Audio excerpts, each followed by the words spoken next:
সংবাদ সবাইকে স্বাগত জানাচ্ছি। আমি ফিরোজ তোহা। শুরুতেই সংবাদ শিরোনাম জানিয়ে দেব এই মুহূর্তে হাতে পাওয়া সর্বশেষ গুরুত্বপূর্ণ আপডেট আন্তর্জাতিক সংবাদ। ইরান ইসরায়েল ফিলিস্তিনি ত্রিমুখী যুদ্ধ চলছে। শুরুতেই থাকছে গাজায় ইসরায়েলি বাহিনীর ট্যাঙ্কে ফিলিস্তিনিদের ভয়াবহ হামলা। গাজায় নতুন করে অভিযান শুরু করেছে ইসরায়েল। এলাকা ফাঁকা করতে নতুন আদেশ দেওয়ার পর ইসরায়েল এই অভিযান শুরু করেছে। তবে অভিযান চালাতে গিয়ে ফিলিস্তিনিদের হামলার মুখে পড়েছে ইসরায়েলি বাহিনীর দুটি ট্যাঙ্ক। ইসরায়েলি বাহিনীর অবিস্ফোরিত অস্ত্র দিয়েই ফিলিস্তিনি বাহিনী ইসরায়েলি ট্যাঙ্কের উপর হামলা করে ট্যাঙ্কগুলো উড়িয়ে দিয়েছে। এবারে জানাবো যে কারণে ইসরায়েলকে হুঁশিয়ার করল রাশিয়া। জাতিসংঘে নিযুক্ত রাশিয়ার রাষ্ট্রদূত ভাজিলি নিবিনজিয়া ইউক্রেনকে যুক্তরাষ্ট্রের তৈরি বিমান প্রতিরক্ষা ব্যবস্থা সরবরাহের কিছু সুনির্দিষ্ট পরিণতির ব্যাপারে সতর্ক করে বলেছেন, ইউক্রেনে যে কোনো ধরনের সমরাস্ত্র পাঠানো হলে শেষ পর্যন্ত সেসব ধ্বংস করে দেওয়া হবে, সেসব অস্ত্র যারাই পাঠাক না কেন। জানাবো ক্ষেপণাস্ত্রে এগিয়ে গেল উত্তর কোরিয়া। বিশ্বজুড়ে নানান সংকটের মধ্যেই নিজেদের সেনাশক্তি বাড়াতে ক্রমাগত ক্ষেপণাস্ত্রের পরীক্ষা নিরীক্ষা চালিয়ে যাচ্ছে কিম জং উনের দেশ উত্তর কোরিয়া। এরই মধ্যে কৌশলগত ব্যালিস্টিক ক্ষেপণাস্ত্রে এক ধাপ এগিয়ে গেল দেশটি, এমনটাই দাবি করেছেন উত্তর কোরিয়ার নেতা কিম জং উন। এদিকে হিজবুল্লাহর সঙ্গে যুদ্ধ করতে প্রস্তুত ইসরায়েল। ইসরায়েলি প্রতিরক্ষা মন্ত্রী ইয়োব গ্যালন্ট বলেছেন, লেবাননের সশস্ত্র গোষ্ঠী হিজবুল্লাহর বিরুদ্ধে যদি যুদ্ধ করতে হয় তবে তার জন্য প্রয়োজনীয় যে কোনো পদক্ষেপ নিতে তার বাহিনী প্রস্তুত আছে। এবং সর্বশেষ জানাবো ইসরায়েলি বন্দীরা আত্মহত্যার চেষ্টা করছে। ইসরায়েলি বন্দীরা আত্মহত্যার চেষ্টা করছে বলে জানিয়েছেন ফিলিস্তিনি প্রতিরোধ আন্দোলন ইসলামিক জিহাদের সশস্ত্র শাখা আল কুদস ব্রিগেডের মুখপাত্র আবু হামজা মঙ্গলবার এক বিবৃতিতে এমনটা জানিয়েছেন তিনি। আবু হামজা বলেন, বেশ কিছু ইসরায়েলি বন্দী আত্মহত্যার চেষ্টা করছেন। তাদের প্রতি ইসরায়েলি সরকারের অবহেলার কারণেই তারাই আত্মঘাতী পথ বেছে নিতে চায়। এতক্ষণ শিরোনাম শুনছিলেন, এবার বিস্তারিত। প্রিয় দর্শক, আপনি যদি এই চ্যানেলে নতুন হয়ে থাকেন, ভিডিওটি দেখতে দেখতে চ্যানেলটি সাবস্ক্রাইব করে আমাদের সঙ্গেই থাকুন। আর এই ভিডিও সম্পর্কে আপনি আপনার মূল্যবান মতামতটি কমেন্ট বক্সে জানিয়ে দিন। আর হ্যাঁ প্রিয় দর্শক, জানিয়ে দিন ভিডিওটি কোথা থেকে দেখছেন। গাজায় ইসরায়েলি বাহিনীর ট্যাঙ্কে ফিলিস্তিনিদের হামলা। গাজায় নতুন করে অভিযান শুরু করেছে ইসরায়েল। এলাকা ফাঁকা করতে নতুন আদেশ দেওয়ার পর ইসরায়েল এই অভিযান শুরু করেছে। তবে অভিযান চালাতে গিয়ে ফিলিস্তিনিদের হামলার মুখে পড়েছে ইসরায়েলি বাহিনীর দুটি ট্যাঙ্ক। বুধবার বার্তা সংস্থা রয়টার্সের এক প্রতিবেদনে এ তথ্য জানানো হয়েছে। প্রতিবেদনে বলা হয়েছে, গাজার দক্ষিণাঞ্চলের বাসিন্দাদের এলাকা ছাড়ার নির্দেশের পর সেখানে নতুন করে অভিযান শুরু করেছে ইসরায়েল। অভিযানের আগে এলাকাটিতে ব্যাপক পানি সংকট তৈরি করেছে তারা। ইসরায়েলের অভিযানের কারণে নিরাপদ আশ্রয়ে ছুটতে শুরু করেছেন ফিলিস্তিনিরা। স্থানীয় বাসিন্দারা জানিয়েছেন, দক্ষিণের শহর রাফাতে ফিলিস্তিনি যোদ্ধা এবং ইসরায়েলের সেনাবাহিনীর মধ্যে রাতভর সংঘর্ষ হয়েছে। নতুন এই অভিযানে সেন্ট্রাল এবং উত্তর গাজায় অন্তত 12 জন নিহত হয়েছে বলে জানিয়েছে স্বাস্থ্য বিভাগের কর্মকর্তারা। রয়টার্স জানিয়েছে, রাতভর সংঘর্ষ চলে এবং এই এলাকায় ইসরায়েলি বাহিনীর ট্যাঙ্কের আগে কয়েকটি জেলা দখল করে নিয়েছে। ফলে বর্তমানে তারা পশ্চিম এবং উত্তরাঞ্চলের দিকে অগ্রসর হচ্ছে। এতে করে লাখ লাখ বাস্তুচ্যুত মানুষের দুর্দশার বিষয়ে উদ্বেগ বাড়ছে। ইসরায়েলের সেনাবাহিনী জানিয়েছে, তারা নির্দিষ্ট লক্ষ্য এবং গোয়েন্দা তথ্যের ভিত্তিতে অভিযান পরিচালনা করছে। এমনকি অভিযানে কয়েকটি সন্ত্রাসী স্থাপনা ও যোদ্ধাদের হত্যা করা হয়েছে। অন্যদিকে হামাসের সামরিক শাখা জানিয়েছে, তারা রাফার পশ্চিমাঞ্চলে ইসরায়েলি সেনাবাহিনীর দুটি ট্যাঙ্কে হামলা চালিয়েছে। এছাড়া সিজায় এলাকায় সেনাদের উপর হামলা চালিয়েছে। অন্যদিকে অপর যোদ্ধা গোষ্ঠী ইসলামিক জিহাদের সামরিক শাখা জানিয়েছে, তারা ইসরায়েলি সেনাবাহিনীর বুলডোজারের উপর হামলা চালিয়েছে। এছাড়া সিজায় এলাকায় ইসরায়েলি বাহিনীর অবস্থানকে লক্ষ্য করে হামলা চালানো হয়েছে। যে কারণে ইসরায়েলকে হুঁশিয়ারি করল রাশিয়া।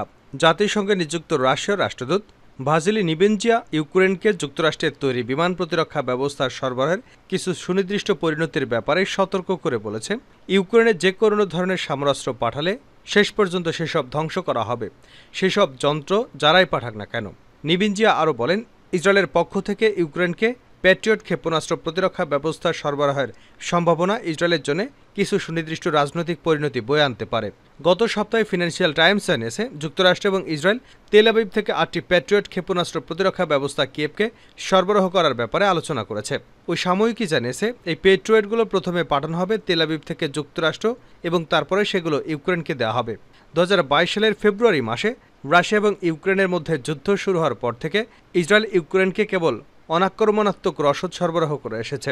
ওদিকে রাশিয়া ইউক্রেনকে বিদেশি অস্ত্র সরবরাহের ব্যাপারে বারবার হুঁশিয়ারি দিয়ে আসছে। মস্কো বলে আসছে যে কিয়েভকে বিদেশি অস্ত্র সরবরাহ যুদ্ধকে কেবলই দীর্ঘ করবে এবং একটি চূড়ান্ত ফলাফলের পর এর কোনো প্রভাব পড়বে না।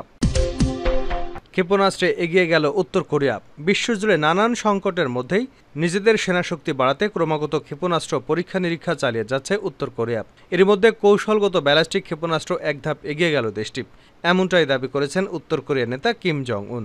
মঙ্গলবার উত্তর কোরিয়ার সরকারি সংবাদ সংস্থা KCNA জানিয়েছে, সোমবার দুপুরে একটি সুপার লার্জ ওয়ারহেডের সফল উৎক্ষেপণের পর এ দাবি করেছেন কিম। কয়েকদিন আগে উত্তর কোরিয়া সফর করেছেন রাশিয়ার প্রেসিডেন্ট ভ্লাদিমির পুতিন। সেদেশের রাষ্ট্রপ্রধান কিম জনের সঙ্গে সামরিক চুক্তিও করেছেন পুতিন। যুক্তরাষ্ট্রের দাবি, দুদেশে অত্যাধুনিক হাতিয়ারের আদান প্রদান করছে। এই আবহে সোমবার অতি বৃহৎ আণবিক বোমা বহনে সক্ষম মিসাইলের পরীক্ষা করেছে পিয়ংইয়ং, যা সফলও হয়েছে। জানা গেছে, ওই একটি বোমার ওজন প্রায় 4.5 টন, যা বহুদূর পর্যন্ত আঘাত হানতে সক্ষম। বিশ্লেষকরা বলেছেন, যুক্তরাষ্ট্র ও দক্ষিণ কোরিয়ার হুমকি উপেক্ষা করে এই হাতিয়ার তৈরি করেছেন কিম। গত বছরের ডিসেম্বরে শত্রু দেশে পরমাণু হামলার হুমকি দিয়েছিলেন তিনি। তার সাব বার্তা ছিল, প্রতিপক্ষ যদি পরমাণু অস্ত্রের আস্ফালন করে ভয় দেখানোর চেষ্টা করে, তাহলে আক্রমণ শানাতে পিছপা হবে না উত্তর কোরিয়া। প্রতিপক্ষকে যোগ্য জবাব দিতে নিজেদের অস্ত্রাগারের সম্প্রসারণ করেছে উত্তর কোরিয়া। উন্নত যুদ্ধাস্ত্রের পরীক্ষাও চলেছে প্রতিনিয়ত। এরই মাঝে কিমের দেশের মাথা ব্যথার কারণ হয়ে দাঁড়িয়েছে যুক্তরাষ্ট্র, জাপান এবং দক্ষিণ কোরিয়ার যৌথ সামরিক মহড়া। এই ত্রিপাক্ষিক মহড়ার জন্য সাগরে একটি মার্কিন বিমানবাহী রণতরী মোতায়েন করা হয়, যা তীব্র প্রতিবাদ করেছিলেন পিয়ংইয়ং। এই পরিস্থিতিতে গত সপ্তাহে দুটি ব্যালিস্টিক মিসাইল পরীক্ষা চালায় উত্তর কোরিয়া। বিশ্লেষকরা মনে করছেন, এই সামরিক মহড়ার পাল্টা জবাব দিতেই এই ক্ষেপণাস্ত্র উৎক্ষেপণ করেছে কিমের দেশ। দক্ষিণ কোরিয়া বিবৃতি দিয়ে জানিয়েছে, উত্তর কোরিয়ার এই পরীক্ষা ব্যর্থ হয়েছে। প্রতিবেদনে বলা হয়েছে, যুদ্ধকালীন তৎপরতায় অস্ত্রশস্ত্র মিসাইল তৈরি করেছে উত্তর কোরিয়া। গোটা পরিস্থিতির উপর তীক্ষ্ণ নজর রাখছেন কিম। নিজেই ঘুরে দেখছেন বিভিন্ন অস্ত্র তৈরির কারখানা। নির্দেশ দিয়েছেন, যে কোনো পরিস্থিতিতে যুদ্ধের জন্য প্রস্তুত থাকতে হবে।